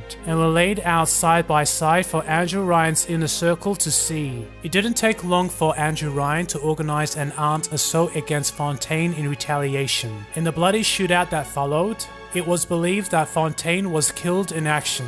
Rapture's security forces had to retreat from the shootout, as Fontaine's splicers were winning the fight. But Fontaine was unharmed, and took this opportunity to change his identity again, secretly undergoing surgery with Dr. Steinman to change his physical appearance from Frank Fontaine into the new developed persona of Atlas.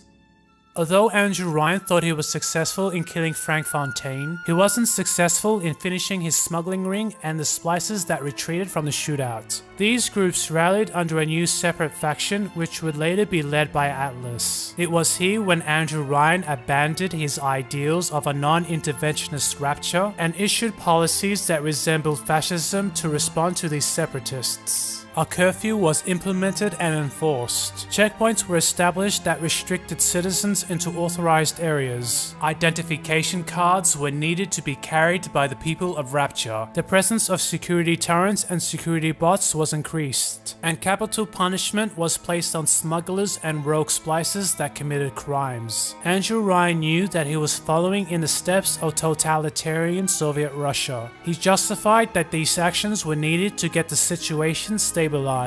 Rapture was losing its population in the crossfire, and it was difficult to recruit new people to refill those roles. The most controversial action that Andrew Ryan took was nationalizing Fontaine Futuristics after Frank Fontaine's assumed death. He expropriated his plasmids, his assets, and his money, taking over his business through force, which went against the Rapture ideals of respecting free trade and a free market. Most of his council advised against this, saying that it would be better if he offered Fontaine Futuristics to the new Atlas Group as a gesture of peace and goodwill. They argued that only some of those people worked for Fontaine, and most of his followers were just interested in his Adam, missing the connection that Atlas and Fontaine was the same person. It would also demonstrate to the public that Rapture was not about to give up on its principles, and would continue to uphold the values of the city. But Andrew Ryan refused. He didn't trust Atlas or his group with Fontaine Futuristics, as Atlas adopted the same Soviet narrative used by the Bolsheviks to gain support. He also rejected the idea that he had nationalized the business, as Andrew Ryan built and owned most of Rapture anyway. He was not prepared to hand over the business and assets to the parasite Atlas, and instead promised that he'd break apart the company once the situation had improved.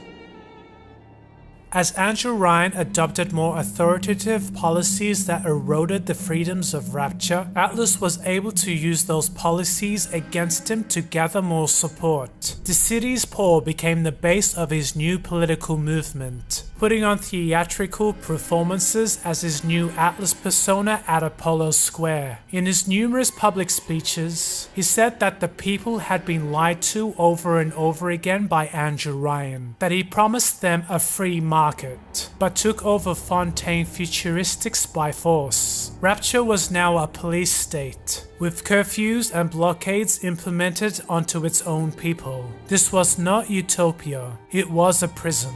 Channeling John Reed's account of Bolshevism, he shouted that the wealth of Rapture belonged only to a greedy few, that the upper class accumulated 100 times what the working man earns, and that they got it because they were exploiting the working class. While the common man works, the rich sit in the penthouses drinking champagne and puffed on the imported cigars that workers were not allowed to have. Atlas also argued for wealth redistribution policies, advocating for a Share the Wealth program in Rapture. He would shout to his followers that wealth should not belong to a greedy few, but that it belonged to everyone, that every family should be given a basic allowance of $2,000 Rapture dollars to live on. This Share the Wealth narrative was inspired from American Democrat politician Huey Long, one of the first popular senators that argued for the radical redistribution of wealth. He advocated for labor reforms and redistributionist policies, arguing that high taxes should be placed against the wealthy elite. The revenue raised from these taxes would be used to fund public government programs, which he said would stop poverty and homelessness during the Great Depression.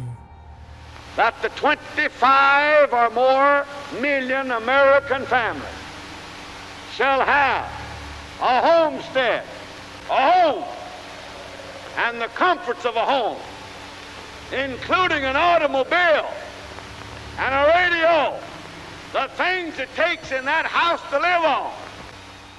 The wealth redistribution policies of Huey Long would inspire other politicians to use similar wealth redistribution narratives, which typically appeals to the mass voting base of the poor. To Andrew Ryan, the poor had every opportunity to earn a good living in Rapture. There was no regulations, no taxes, and no government control that impeded on the rights of the citizens. People were responsible for their own path, forged their own destiny, and were free to do whatever they wished in Rapture. If times got hard, they were expected to take on more jobs, cut rations, learn new skills, develop new networking contacts, do whatever it takes to make it work. There was no external forces that stopped them to achieve their best. Instead, these citizens squandered their Rapture dollars on Adam just so they can have a temporary drug-induced high, while sinking deeper into despair and addiction, just like the drunks and parasites on the surface. Those people never accepted personal responsibility for their own circumstances, and instead found comfort in blaming others for their own failures, even though Andrew Ryan had nothing to do with their depravity or the situation. And with political opportunists such as Atlas encouraging the victim mindset and scapegoating their problems on Andrew Ryan, it seemed there was no way out for him.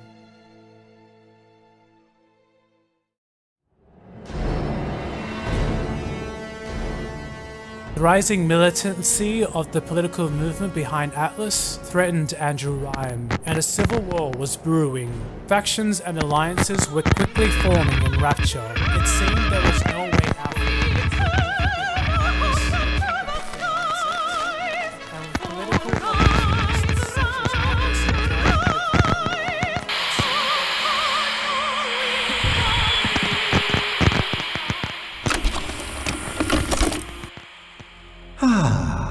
That's better. Atlas Ryan. Atlas Ryan. Da da da da da da da. Time was, you could get something decent on the radio. The artist has a duty to seduce the ear and delight the spirit. So say goodbye to those two blowhards, and hello to an evening with Sander Cohen. Sandra Cohen is an artist originating from New York who was invited to Rapture to become an important figure in Rapture's art community, eventually owning a nightclub and several galleries throughout the city. Being a close friend and ally to Andrew Ryan, Sandra Cohen's artistic and social abilities was used to promote the values of Rapture in his artworks as a form of propaganda. He was later asked to promote the interventionist policies of Andrew Ryan to raise public support for his actions. Artists, entertainers, and socialites are often used to promote or damage cultural narratives for public support, as the use of propaganda is an incredibly powerful tool for changing the hearts and minds of an audience. For Ayn Rand, it was art that inspired her to become the person she wanted to be.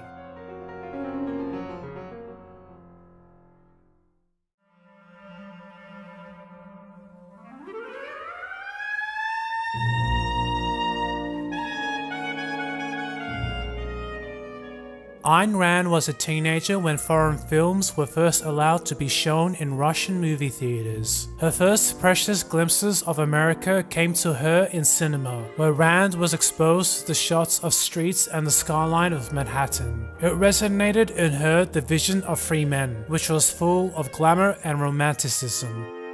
And I remember there were some American movies where you could see New York, just shots. Usually long shots, and I would sit through 2 shows just to catch it because it would be very brief. They never had one that showed much, but you could get that glimpse once in a while. And I can't tell you how glamorous it was at that distance. And then I began to see movies every night practically. And that was the most wonderful period.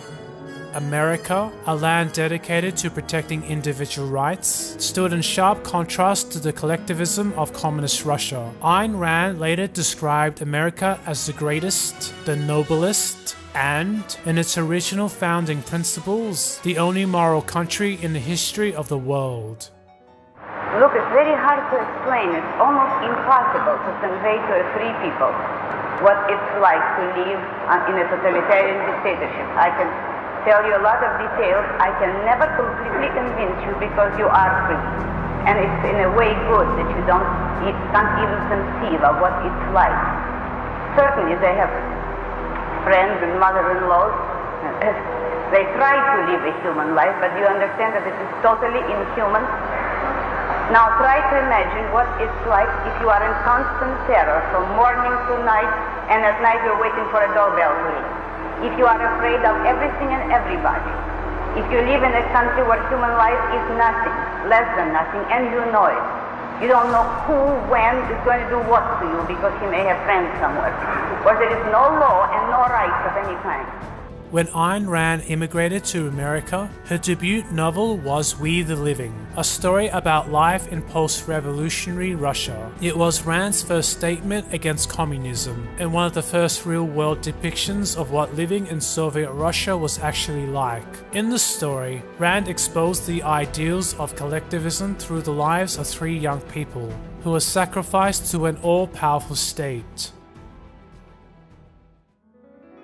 She continued to use her writing talents and screenwriting abilities to emotionally convey her ideas of individualism, heroism, and romanticism in her arts, which included books, movies, and plays. She had a significant influence on a variety of people, including writers, artists, and political figures such as Alan Greenspan, Penn Jillette, Ron Paul, Gene Roddenberry, and Donald Trump. I mean, you can respect somebody that's beating the hell out of you, but they are beating the hell out of this country. Kuwait, they live like kings. The poorest person in Kuwait, they live like kings. And yet they're not paying. We make it possible for them to sell their oil. Why aren't they paying us 25% of what they're making? It's a joke. They took our oil. Well, what do you mean it's not our oil? It's not our, we don't own Saudi Arabia, they do. We own by contract right the installations which we devised to begin with, and we help them to build. But they make a deal with us. They want to bring us in to develop their oil, and then they try to exploit and to literally murder us by means of that oil. That is unforgivable crime. I mean, some in the Middle East would argue that it's, first of all, it's their oil. No, it isn't. It was there for centuries, and they didn't know what to do with it. We don't export our technology. We export our minds and our knowledge, without which they couldn't exist, and they admit it. They nationalized oil in a lot of those countries and then want the Americans or a few Europeans to come and help them run it. They can't even run the oil industry after they've copied everything from us. It can't be done. What do you love? Reason, heroism, the luminous potential of man. Execrable claptrap. I beg your pardon. The reviews. Outpouring of hate, longer than life and twice as preposterous, crack-brained, they go on and on. Applauds the destruction of the weak to the advantage of the strong. Rand is arguing for a dictatorship. You don't care if the poor starve. Are you the head of a cult? You're preaching selfishness. That's all it is. This country took you in and gave you refuge. Don't you feel you owe it anything? Yes, of course I do. And I have given it. I have given it everything I have. My work, my books, my life. However, many American intellectuals and politicians were against the ideas of individualism and selfishness. They instead promoted the opposite values of collectivism and altruism in their countries, which is the same mysticism that was responsible for the spread of communism, socialism, and fascism throughout Europe. Those intellectuals were, and still are, fiercely against Ayn Rand and her works, purposely misrepresenting her philosophy, strawmanning her arguments, and trying to damage her reputation through character assassinations. 15 years ago, I was impressed with your books, and I sort of felt that your philosophy was proper. Today, however, I'm more educated, and I find that if a company... This is what I don't answer. Well, wait a minute, you haven't heard the question yet. She's already estimated her position and my work, incidentally, displaying the quality of her brain. If she says today she is more educated, what does that mean? Well, that means she now has a different view. There's nothing personal about that observation. Don't be so sensitive. I am going to be.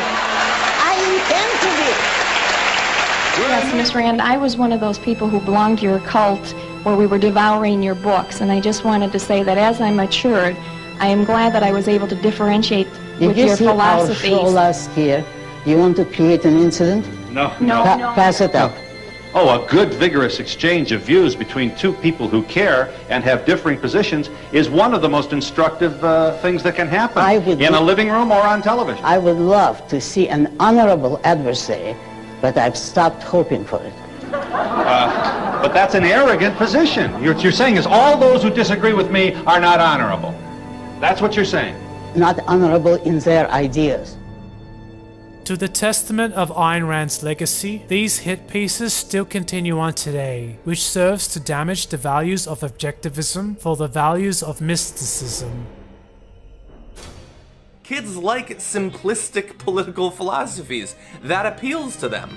And Ayn Rand also appeals to them. They read that when they're a little boy, almost always a boy, and it takes over their mind. There are three things that scare me enough to make me flee as far away as I can get.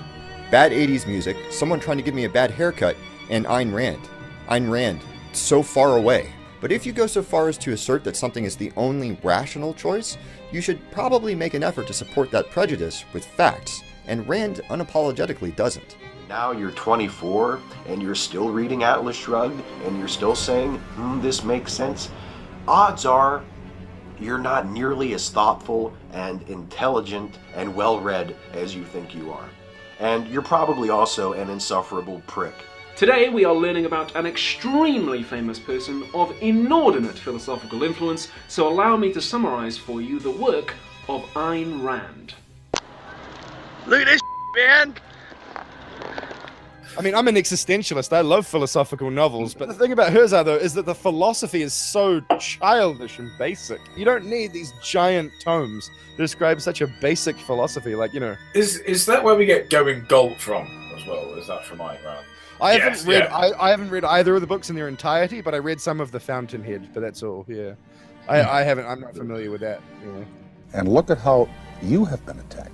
Oh, I know. How you have been criticized. There You know that? There are many people in this country, forgive me, in this world who think you're daft. They don't. They want you to sing that. Well, obviously. I hear you. Yeah, okay. It's coming together, yes. But there will always be doubters. You don't doubt me, do you? I'm trying, Mr. Cohen, I'm trying. But no matter what I do, these parasites just won't listen. Let them have their squabble. The artist, yes. The artist knows there is richer earth to till. Okay. Let's try something with a little more energy. Kiss. Just kiss. Kiss. Just kiss. Kiss. Kissology. Kiss. Please welcome the hottest band in the world, Kiss. Here from Kiss is Gene Simmons. Gene Simmons, he is the fire-breathing, blood-spitting monster of Kiss. Actually, what I am is evil incarnate. And some of those cheeks and necks look really good. The power of using art to subvert political narratives and cultures was especially relevant in the Cold War. Rock music played an important role in undermining the political agenda of the Soviet Union and its satellite states. Certain pop bands and rock music was banned under communism, as forbidden music was called fascistic anti-Soviet pollution by its authorities. Rock music was traded in the black market in the Eastern Bloc, where influential parents who traveled abroad brought back illegal music for their children at home. This music was then copied onto cassettes and sold to their fellow youths in the black market. These youths were attracted to Western music as it was unusual, sincere, and had high energy, creating an underground subculture movement within the Eastern Bloc. I was made for loving you.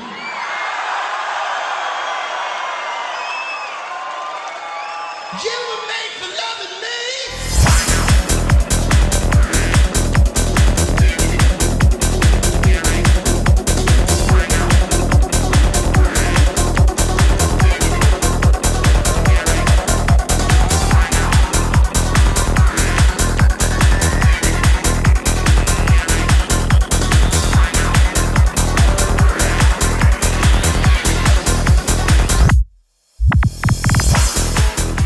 Through bands such as the Beatles, the Rolling Stones, and Kiss, a new counterculture of politically active rockers and hippies was born. These groups constantly undermined the Soviet authorities and its communist political system, as they traded Western music in the black market. The Berlin Wall, or the Anti-Fascistic Protection Wall, was the physical Iron Curtain that separated Western Europe and the Eastern Bloc during the Cold War. Western music artists, such as David Bowie, Bruce Springsteen, Michael Jackson, and David Hasselhoff would play in concerts in West Germany. During these concerts, they would point their speakers over the wall for their audience in East Germany. David Hasselhoff sang his #1 hit song, Looking for Freedom, on a platform at the end of a 20-meter steel crane. The crane swung above and over the wall adjacent to the Brandenburg Gate. When East German security forces tried to disband the crowd of fans that had gathered by the wall, the fans violently rioted in return, chanting "Tear down the wall" in response. When Springsteen played in West Germany, he told the crowd that he wasn't there to be for or against any government, but to play rock and roll in the hopes that one day all the barriers will be torn down. The crowd enthusiastically sung along to Born in the USA, while holding small hand-painted American flags. A few months after that concert, Erich Honecker, the leader of the German Democratic Republic of East Germany, resigned, and the Iron Curtain collapsed before the year had ended. It was these events that made rock music and art an important and underappreciated factor in the fall of communism.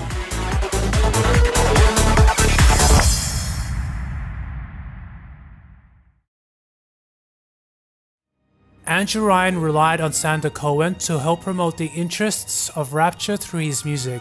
As Rapture's policies changed to become increasingly authoritative, Cohen was expected to continually support Andrew Ryan's narrative through his art, which he resented. His artistic rival, Anna Culpepper, denounced Cohen as Ryan's songbird, cleaning up after Andrew Ryan's mess with a song and a dance like a stable boy. Anna Culpepper eventually grew to support Atlas's political movement over Andrew Ryan's, and used her skills as an artist and performer to help promote Atlas's opposite narrative. This caused a great cultural and propaganda war within Rapture that coincides with the political one, which are typically echoed in societies just before periods of civil strife.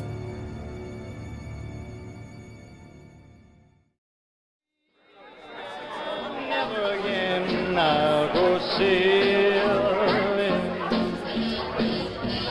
No more sailing. So long sailing. Bye-bye.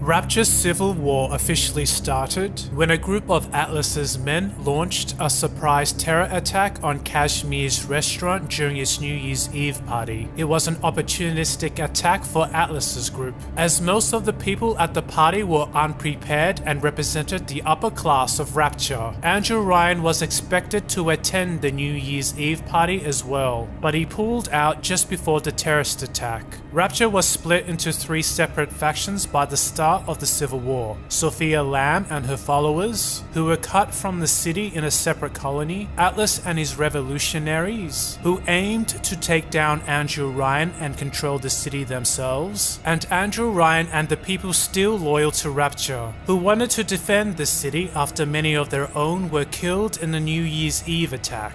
Andrew Ryan knew there could be no peace with Atlas after the terrorist attack, and so he was committed to winning the war through his superior might. Atlas had the upper hand in the Civil War due to his opening terrorist attack. His splicers had already controlled some of the city, but Andrew Ryan still had the Atom, the Plasmid Labs, and the loyalty of the citizens who believed in Rapture's future. Andrew Ryan's greatest assets was his intellect and will. He survived Soviet Russia to be one of the most richest and successful business tycoons in America. He built and created Rapture. He wasn't going to let the parasites tear down what he had created without a fight. The Civil War completely crippled Rapture's way of life. A bank run was made on the banks in the aftermath of the Kashmir attack, crippling the economy and banking services of Rapture. People stopped working and closed their stores in fear of terror attacks. Plasmid sales, Atom use, and weapon purchases increased dramatically as people prepared to defend themselves against the upcoming political strife. To Andrew Ryan, people had to choose a side. It was either defend Rapture or side with Atlas and his bandits. Be a hero or a criminal. There could be no in between. The psychological warfare and extreme stresses of Rapture's Civil War tested the resolve of all major characters in Bioshock. Sandra Cohen's artistic work was no longer appreciated or sought by the people during the Civil War. He fell into deep depression and succumbed to excessive splicing to alleviate his pain, leading to permanent insanity from his Atom abuse. Both Sandra Cohen and Andrew Ryan hated the way Anna Culpepper was gathering support for Atlas and his revolutionary group. It was especially painful for Andrew Ryan as Culpepper was a prior member of Rapture's Central Council. He called her songs communist versifying and promised that the little red bird would stop singing. Once the Civil War broke out, Ryan ordered Sullivan to kill Culpepper as a favor to Sandra Cohen and himself. Sullivan reluctantly complied, drowning Culpepper in her apartment as she took a bath. As he overpowered her and held her down underwater, her eyes never stopped staring at Sullivan. Disturbed with what he did, he took Culpepper's half-finished red and black knitted blanket from her apartment to remind himself of his actions. It just didn't seem right to leave it lying there itself. He couldn't live with the anguish and grief that he had caused to himself after her death. He left his last radio message to Andrew Ryan shortly after, expressing his love and respect for the great man in his final farewell. His body can be found in Neptune's Bounty. Bill McDonough, the head of maintenance, was also a member of Rapture's Central Council, but resigned once Andrew Ryan nationalized Fontaine Futuristics. They were close friends after Andrew Ryan found out that McDonough installed brass fixtures instead of tin in his private apartment. Andrew Ryan was impressed with Bill's work ethic and made him his general contractor. But once the Civil War started, Bill McDonough's wife, daughter, and city he had helped to build was placed in constant danger. He knew it would not end until Ryan or Atlas was dead. Because he had freedom of movement in Rapture, he was in the unique position of ending the Civil War by assassinating Andrew Ryan, his friend and employer. I don't know if killing Mr. Ryan will stop the war, but I know it won't stop while that man breathes. I love Mr. Ryan, but I love Rapture. If I have to kill one to save the other, so be it. Once Bill was alone with Andrew Ryan, he raised his pistol to shoot, but it trembled in his hand. Looking at the older man in his tailored three-piece grey suit and walking stick made his heart go out to him. Ryan had built this brave new world to match his dreams, but it fell apart to become his nightmare. He couldn't get himself to shoot the man who he trusted and loved, and so he fled the scene. He managed to send his wife and daughter out of Rapture in a bathysphere before Andrew Ryan's security forces arrested him. Bill's death was quick and painless. Neither Andrew Ryan nor his security force stood to watch him die, as Bill was considered a loyal friend to Rapture. His body was impaled on a pillar outside of Andrew Ryan's office as a warning to other traitors. In Sullivan's last radio message, he included a security recording of Jasmine Jolene. She was an exotic dancer at Fort Frolic and former mistress of Andrew Ryan. In the secret recording, Jasmine Jolene talked about being pregnant with Andrew Ryan's child. Andrew Ryan was unaware that Jasmine was carrying his child and got excited about leaving a legacy, but he soon became enraged after he discovered that Tenenbaum and Fontaine took her fetus after offering Jasmine a large amount of money. I'm sorry, Mr. Ryan. I didn't know. I didn't know Fontaine had something to do with it. What are you doing? No, don't, please. I loved you. Don't, please. No.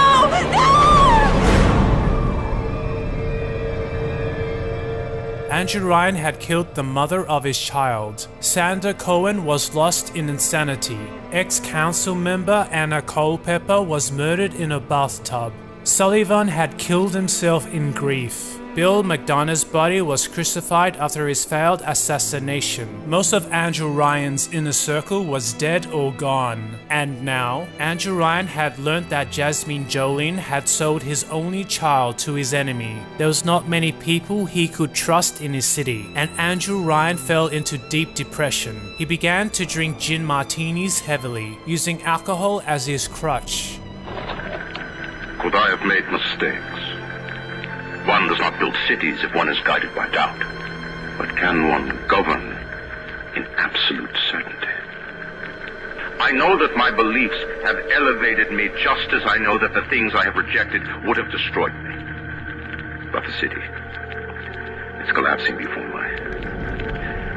Have I become so convinced by my own beliefs that I have stopped seeing the truth?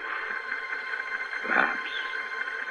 But Atlas is out there, and he aims to destroy me and to destroy my city. To question is to surrender. I will not question. The only character in Bioshock who was not negatively affected by the Civil War was Atlas, the man who had no values and no ideals, a man who was nothing but his lies, and the man who murdered Diane McClintock once she discovered who Atlas really was. Despite the many setbacks and distresses suffered by Andrew Ryan was still the strong individualist he always was. A Russian Jew who escaped Soviet Russia to become one of the most successful and richest business tycoons in America. He created Rapture. He built Rapture. His strength wasn't in steel or fire, but in intellect and will. In response to the Civil War, Ryan Industries engineered new turret defenses, security bots, genetic keys, and maintained stronger control over his city. The new Vita chamber devices could raise his men back from the dead. And Dr. Sun Trong's pheromone conditioning research was complete, which means he could now turn Atlas's own splices against him. The population of Rapture had suffered immensely, and many had died to defend the city. But once Andrew Ryan was able to control the splices and use them to rid the city of the rebels, he would then be able to restore Rapture to how it was. Rapture is coming back to life. Even now, can't you hear the breath returning to her lungs? The shops reopening, the schools humming with the thoughts of young minds. My city will live. My city will thrive. Atlas was on the run. His civil war had failed. It was only a matter of time before he was captured and executed by Andrew Ryan's men. But Atlas had an ace in the hole.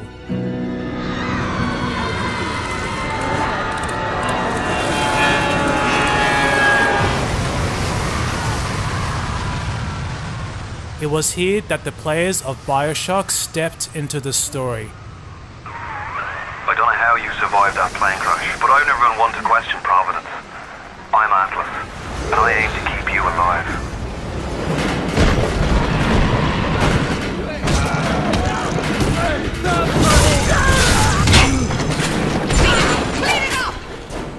The player is the illegitimate love child of Jasmine Jolene and Andrew Ryan, bought as an embryo by Fontaine, and genetically enhanced with plasmids by Dr. Tenenbaum to reach adulthood in 4 years. Being Andrew Ryan's son, you share his genetic code, which means you could access areas that needed his genetic key, travel in bathyspheres that were available only to him, could use his Vita chambers that were not genetically calibrated to anyone else, and his security boss and turrets had difficulties targeting you. Loaded with weapons, plasmids, and sharing Andrew Ryan's genetic code made you a powerful force within Rapture, giving you the clear upper hand in the Civil War. Typical of Frank Fontaine, the Atlas persona fed you misinformation and lies in your playthrough of Bioshock, manipulating you to achieve Atlas's own goals at the expense of your own. He appealed to your empathy by staging a fake death of his non-existent family. He encouraged you to kill the little sisters for their Adam, dehumanizing them as little Frankensteins, even though it was him that mass-produced unstable plasmids for the little sisters and his Civil War. And once you were not useful to him anymore, you were expected to get stepped on by a big daddy, even though he thought of you as family. His Atlas persona fooled most citizens of Rapture, including Andrew Ryan. But unlike the other characters of Bioshock,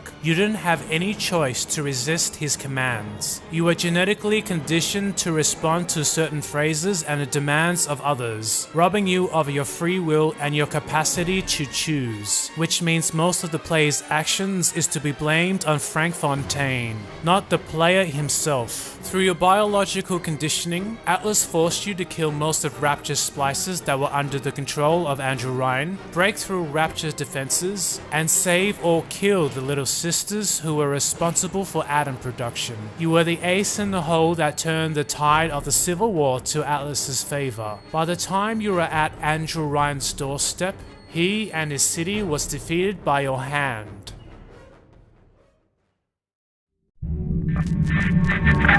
On the surface, I once bought a forest. The parasites claimed that the land belonged to God and demanded that I establish a public park there. Why? So the rebel could stand slack-jawed under the canopy and pretend that it was paradise earned. When Congress moved to nationalize my forest, I burnt it to the ground. God did not plant the seeds of this Arcadia. I did. To Andrew Ryan, The parasites had followed him into his city and were successful in taking Rapture away from him. But just like the forest he had bought on the surface, he would rather see it destroyed than have it fall into the hands of the unearned. Even in the book of lies, sometimes you find truth. There is indeed a season for all things. And now that I see you flesh to flesh and blood to blood, I know I cannot raise my hand against you.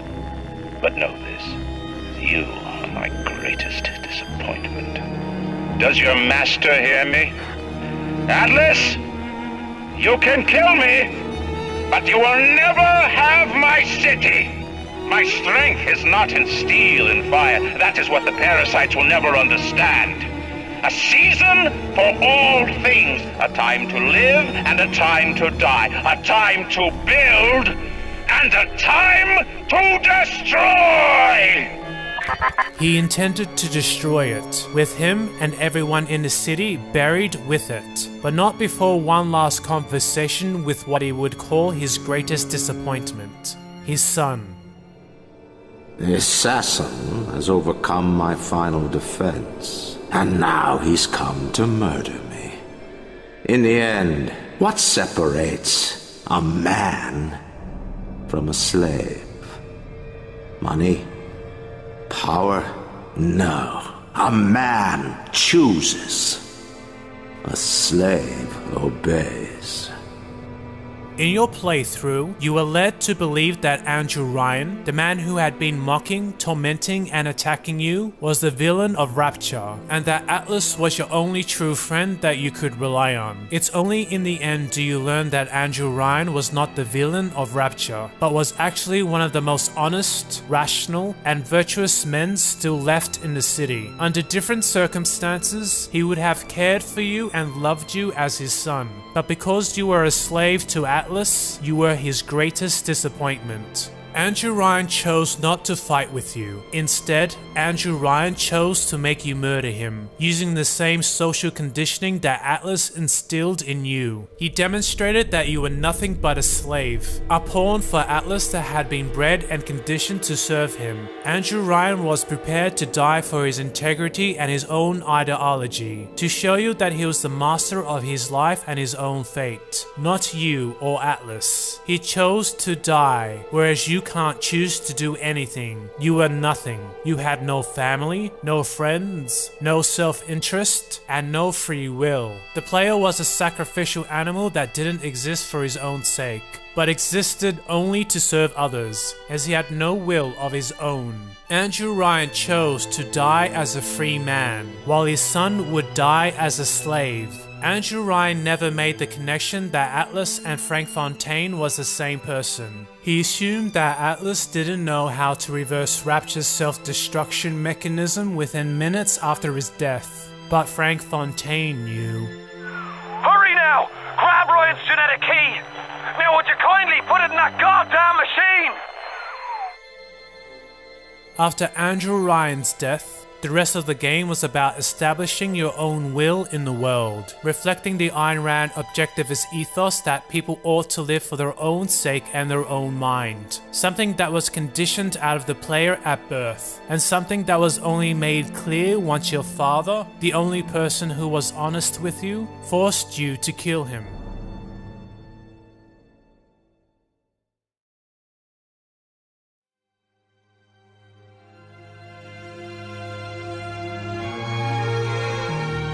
After the player breaks his control from Atlas and retains his free will, he moves on to help Tenenbaum, saving the most vulnerable and innocent people in Rapture, the children.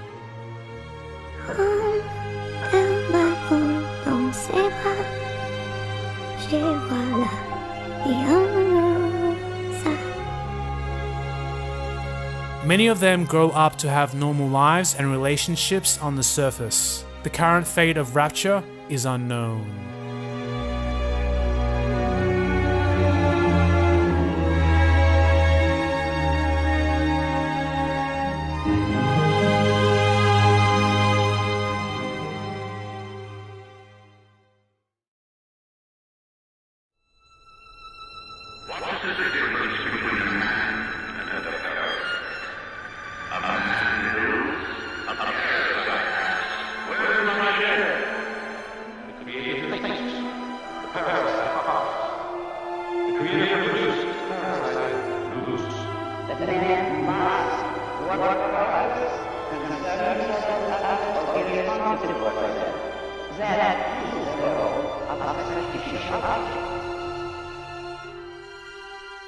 The fictional city of Rapture did fall from grace into a dystopian nightmare, but the reasons for such cannot be blamed on objectivism, capitalism, or individualism. The fall of Rapture was due to the abandonment of those principles. Andrew Ryan allowed his small government to overstep their bounds. They regulated trade, seized assets, and killed people who disagreed with their policies, which are the very real dangers of government, and is what the life of Ayn Rand reflected on. Frank Fontaine manipulated the poor through brutality, lies, altruism, and plasmids to start a war with Andrew Ryan and the upper class. The splices of Rapture could not be reasoned with, and were guided by their own violent impulses or pheromones in the air. They had lost their free will. There is no society that can prevent its own collapse once rational people lose their minds the way the splices did. Ultimately, the fall of Rapture can't be faulted on Andrew Ryan or Frank Fontaine.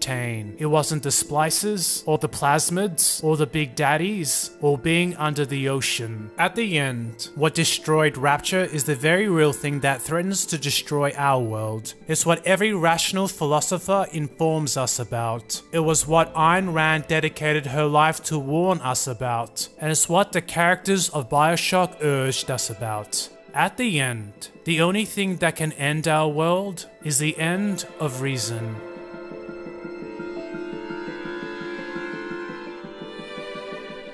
Love is a command to rise to one's highest potential, the best and noblest vision of ourselves. Love is a reward, the greatest we can earn, granted to us for the moral qualities we have achieved in our lives.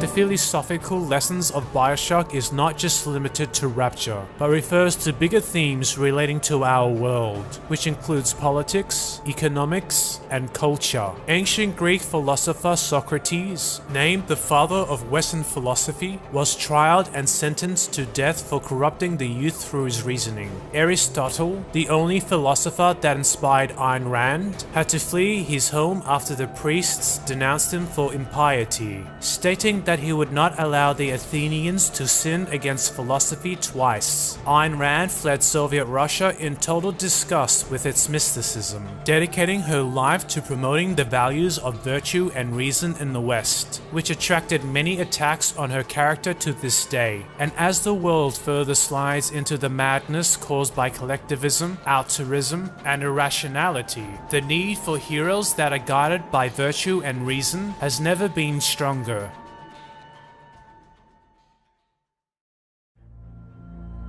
And now, it's only at the very end do you understand that this presentation was not made for you, it was made for me. That it was this game that first introduced me to the philosophy of reason, virtue, and selfishness many years ago. That it was through this philosophy that I have found true meaning and happiness in my own life. Because I'm a man who chooses to live, chooses to think, and chooses to act in my own rational self-interest. I have sworn that I will never live for the sake of another man, nor ask another man to live for mine.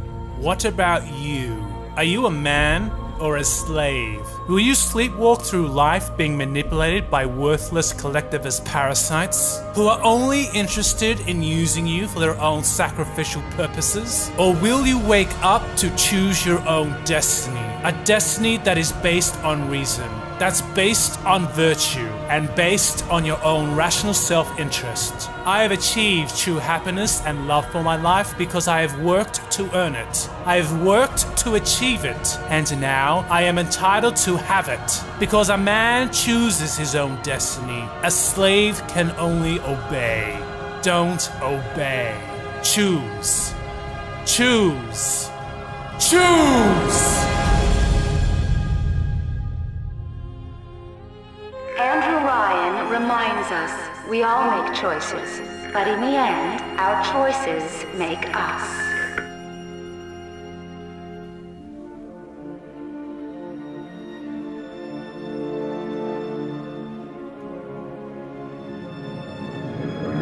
Let me tell you why you're here.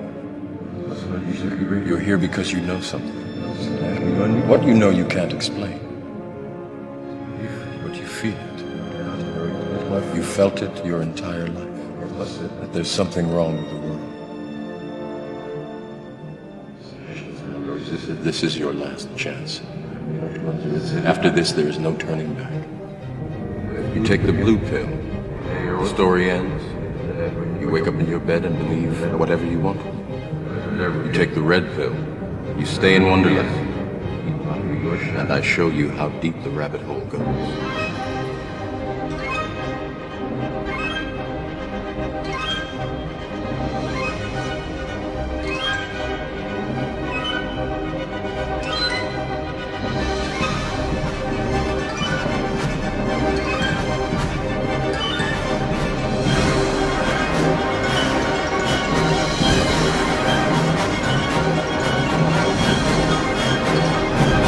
Remember, all I'm offering is the truth, nothing more.